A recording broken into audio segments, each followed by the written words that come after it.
नमस्कार, मैं हूं आपके साथ सोनम राबड़े की शुरुआत करेंगे। बस्तर के घने जंगलों और अनूठी सामाजिक व्यवस्था और समृद्ध जनजातीय विरासत की गूंज अब देश के सर्वोच्च मंच राष्ट्रपति भवन तक जा पहुंची है।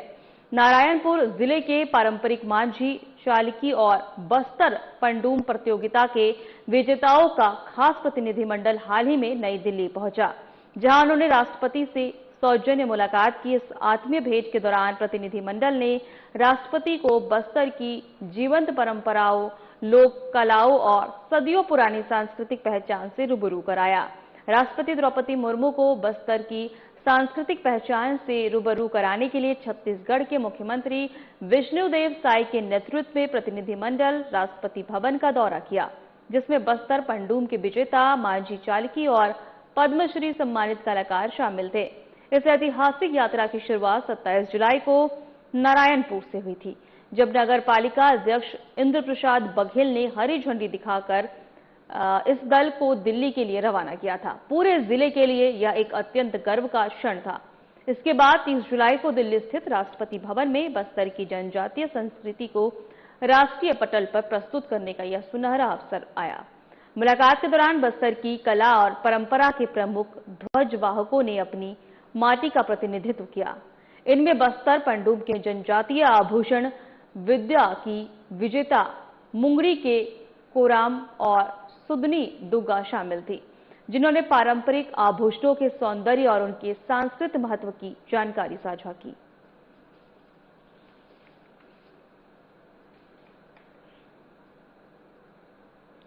सीएम विष्णुदेव साय ने रायपुर स्थित मुख्यमंत्री निवास में आयोजित खास कार्यक्रम में प्रयास आवासीय और विद्यालय के नीट 2026 में सफल विद्यार्थियों से आत्मीय संवाद कर उन्हें उज्जवल भविष्य की शुभकामनाएं दी। उन्होंने कहा कि गरीब, आदिवासी और आर्थिक रूप से कमजोर परिवारों के विद्यार्थियों की यह सफलता पूरे छत्तीसगढ़ के लिए गौरव की बात है। मुख्यमंत्री ने बताया कि प्रदेश में 17 प्रयास आवासीय विद्यालय संचालित हैं, जिनका उद्देश्य प्रतिभाशाली विद्यार्थियों को गुणवत्तापूर्ण शिक्षा और प्रतियोगी और परीक्षाओं की बेहतर तैयारी उपलब्ध कराना है।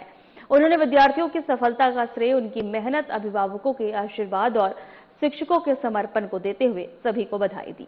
मुख्यमंत्री ने विद्यार्थियों से संवेदनशील और सेवा भाव के कार्य करने वाले डॉक्टर बनने का आह्वान करते हुए कहा कि मरीज के प्रति अच्छा व्यवहार भी उपचार का महत्वपूर्ण हिस्सा होता है। उन्होंने बताया कि प्रतियोगी परीक्षाओं की तैयारियों के लिए प्रदेश में नालंदा परिसर संचालित किए जा रहे हैं तथा 34 नए परिसर निर्माणाधीन हैं। साथ ही दिल्ली स्थित ट्राइबल यूथ हॉस्टल की क्षमता 50 से बढ़ाकर 200 सीट कर दी गई है, जहां विद्यार्थियों को निःशुल्क आवास और भोजन की सुविधा मिल रही है।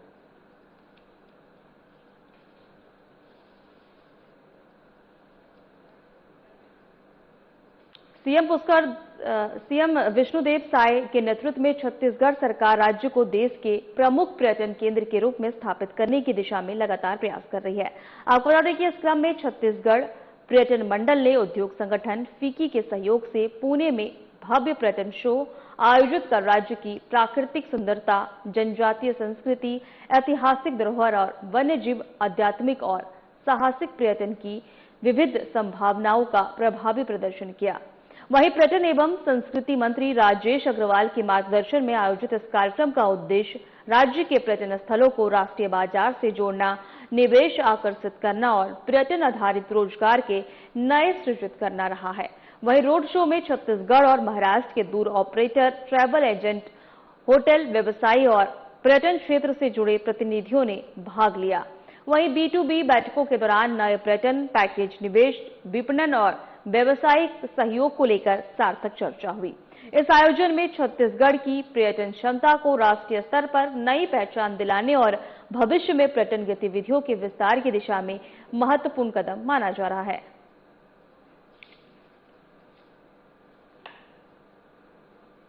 श्रावण मास के प्रथम सोमवार पर ऐतिहासिक और पुरातात्विक एवं जन आस्था के केंद्र बाबा भोरमदेव मंदिर के लिए आयोजित भव्य भोरमदेव पदयात्रा का शुभारंभ कर वदा स्थित पंचमुखी बूढ़ा महादेव मंदिर से श्रद्धा और भक्ति के साथ हुआ।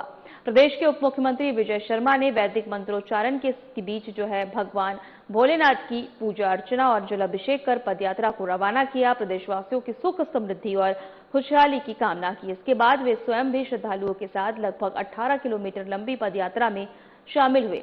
जिले सहित प्रदेश के कई क्षेत्रों से पहुंचे हजारों शिव भक्त भगवान ध्वज और कावड़ के साथ हर हर महादेव, बोलबम और जय भोलेनाथ के जय घोष के साथ बाबा भोरम देव के दर्शन और जलाभिषेक के लिए आगे बढ़े। मार्ग में कई स्थानों पर कलाकारों ने शिव की टोली के रूप में आकर्षक प्रस्तुतियां दी, जबकि ग्रामवासियों और सामाजिक संगठनों ने पदयात्रा का स्वागत कर पेयजल, चाय और नाश्ते की व्यवस्था की। पूरे मार्ग पर भक्ति, उत्साह और श्रद्धा का अद्भुत संगम देखने को मिला।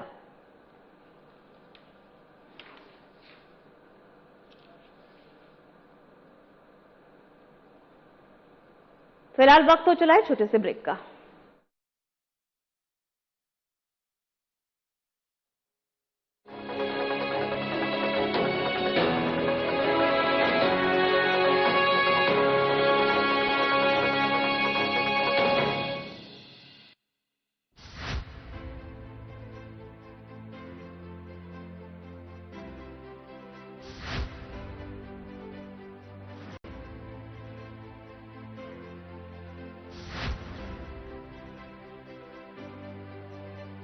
विजन 2047 की बात करते हैं। हाँ, पिक्चर पूरी बाकी है, तो बहुत देश को आगे ले जाना है। वो तो ये था कि शतरंज की बिसात बिछाई जाती थी कि किस तरह से बिसात बिछाई जाए कि हम सामने वाले को पटका नहीं दे दें, लेकिन आजकल गोगली फेंका जा रहा है बहुत ज्यादा।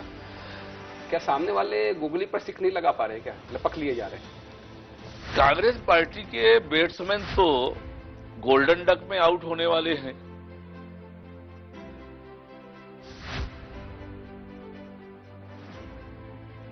दर्शकों के लिए कुछ लाइनें जो आप बता सके, कह सके। चल संगी जुर मिल कमा बोरे करम खुल गे, पथरा मा पानी ओगराबो, धरती में सोना उपजाबो।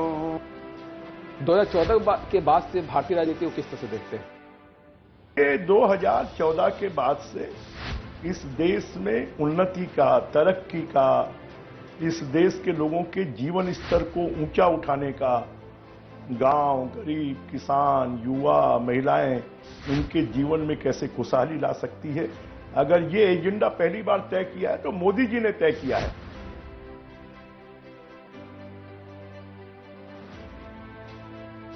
से काम होना चाहिए था जो नहीं हो पाया।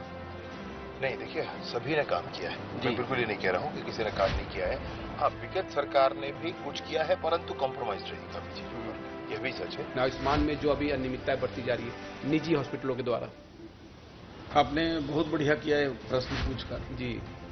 मेरी इससे भावनाएं भी जुड़ी हुई हैं, क्योंकि मैं एक ऐसे क्षेत्र से आता हूं जहां लोगों को बीमार होने के बाद छोटे छोटे टेबलेट्स के लिए मुर्गियां बेचते देखा हूं। कि सत्ता रहे तो संगठन का काम बहुत राह आसान हो जाता है या चुनौतियां और बढ़ जाती है? नहीं, संतुलन, बेहतर संतुलन के साथ सब काम कर रहे हैं। देखिए, ये कहने को एक वो बन गया है कि सत्ता और संगठन, वरना सत्ता में कौन है बताइए ना। विष्णुदेव साई जी मुख्यमंत्री जी हैं, लगातार अध्यक्ष रहे हैं। महतारी वंदन योजना से मंत्री जी आपने किस तरह का बदलाव देखा महिलाओं के बीच?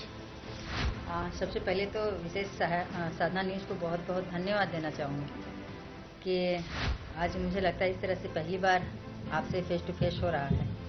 और दूसरी बात ये है कि हमारे लिए नहीं, ये तो छत्तीसगढ़ में भारतीय जनता पार्टी की सरकार बनाने में महत्वपूर्ण भूमिका निभाई है महतारी वंदन योजना।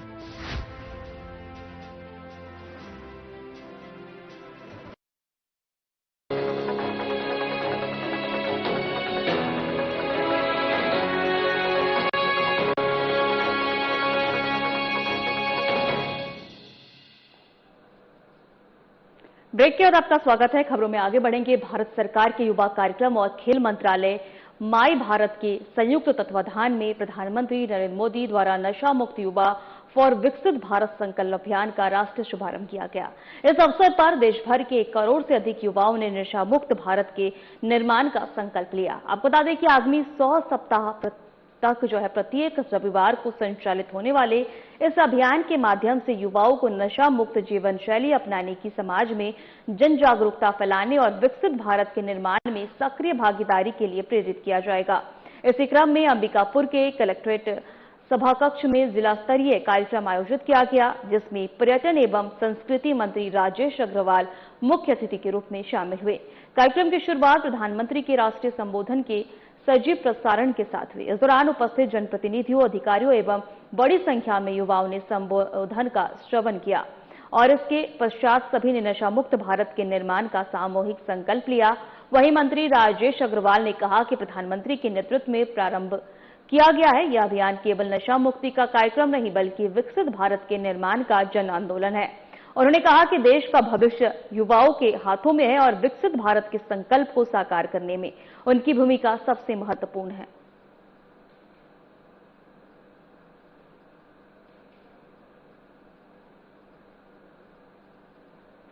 सुकमा जिले को नशा मुक्त और अपराध मुक्त बनाने के उद्देश्य से पुलिस अधीक्षक मयंक गुज्जर के निर्देशन में संचालित निवा दुआड़ के अभियान के तहत थाना दोरनपाल पुलिस ने ग्राम नीलावाड़ा और डूबा टोटा में चलित थाना का आयोजन किया।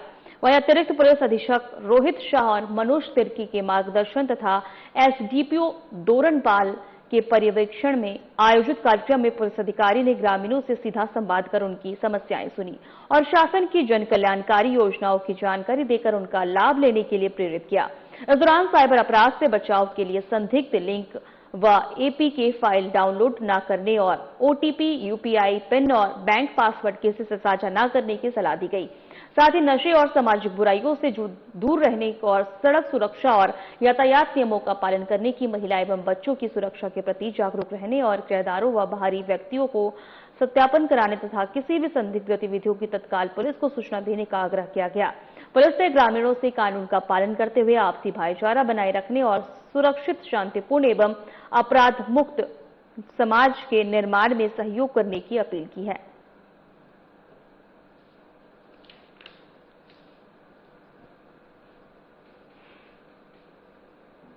भैयाथान क्षेत्र में रेलवे ट्रैक के किनारे एक अज्ञात व्यक्ति का शव संदिग्ध अवस्था में मिला है। वहीं मिली जानकारी के अनुसार अपराधी शव शिव प्रसाद नगर रेलवे स्टेशन के पास मिला है। सूचना मिलने पर पुलिस मौके पर पहुंची और शव को अपने कब्जे में लेकर जांच शुरू कर दी। फिलहाल शव की पहचान नहीं हो सकी है। पुलिस आसपास के लोगों से पूछताछ कर रही है और मृतक की शिनाख्त के प्रयास जारी हैं। वहीं घटना बसदई चौकी क्षेत्र के शिव प्रसाद नगर की बताई जा रही है। पुलिस मामले के सभी पहलुओं की जांच कर रही है। मौत के कारणों का पता पोस्टमार्टम रिपोर्ट आने के बाद ही स्पष्ट हो सकेगा।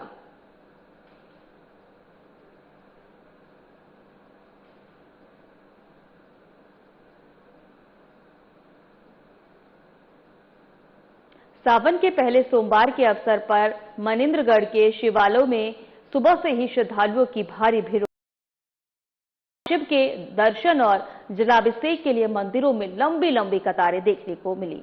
वहीं श्रद्धालुओं ने विधि विधान से पूजा अर्चना कर भगवान भोलेनाथ का जलाभिषेक किया और परिवार की सुख समृद्धि व मनोकामना पूर्ति की प्रार्थना की।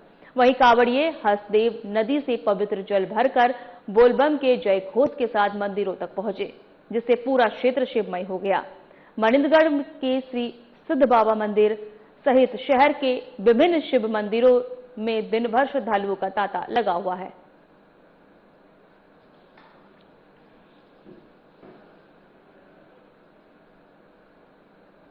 एमसीवी जिले के झगरा खांड थाना क्षेत्र में रिश्तों को शर्मसार करने वाला मामला सामने आया।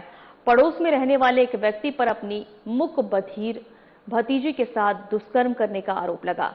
मामले में त्वरित कार्रवाई करते हुए आरोपी चाचा को झगरा खांड पुलिस ने गिरफ्तार कर लिया। फिलहाल पुलिस आरोपी से पूछताछ कर मामले की जांच में जुट गई है।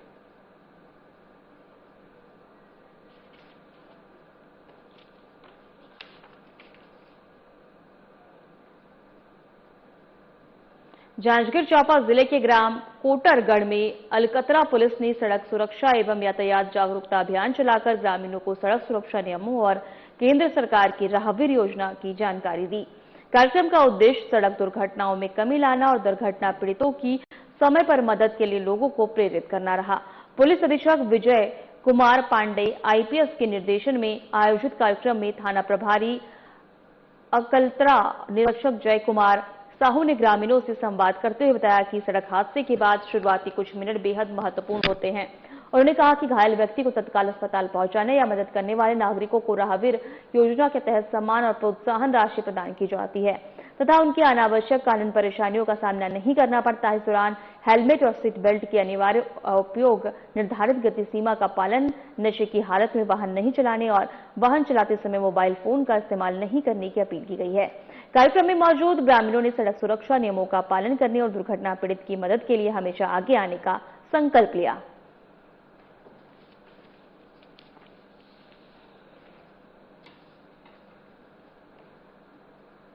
धरसीवा ब्लॉक कांग्रेस कमेटी ने स्मार्ट मीटर के विरोध में बैठक आयोजित कर जन जागरूकता अभियान की शुरुआत की। बैठक में ब्लॉक कांग्रेस के नवनियुक्त पदाधिकारियों और नियुक्ति प्रमाण पत्र भी वितरित किए गए। कांग्रेस नेताओं ने स्मार्ट मीटर को आम जनता तक अतिरिक्त आर्थिक बोझ बताते हुए इसके विरोध में घर जाकर हस्ताक्षर अभियान चलाने का निर्णय लिया। वहीं पूर्व विधायक अनिता योगेंद्र शर्मा ने कहा कि स्मार्ट मीटर से उपभोक्ताओं को हो रही परेशानियों को लेकर कांग्रेस जनता की आवाज उठाती रहेगी। बैठक में अभियान की रणनीति तैयार कर अधिक से अधिक लोगों को इससे जोड़ने की अपील कार्यकर्ताओं से की गई है। इस दौरान रायपुर ग्रामीण जिला कांग्रेस अध्यक्ष राजेंद्र पप्पू बंजारे, ब्लॉक कांग्रेस अधीक्षक आशीष वर्मा सहित कई पदाधिकारी और कार्यकर्ता मौजूद रहे।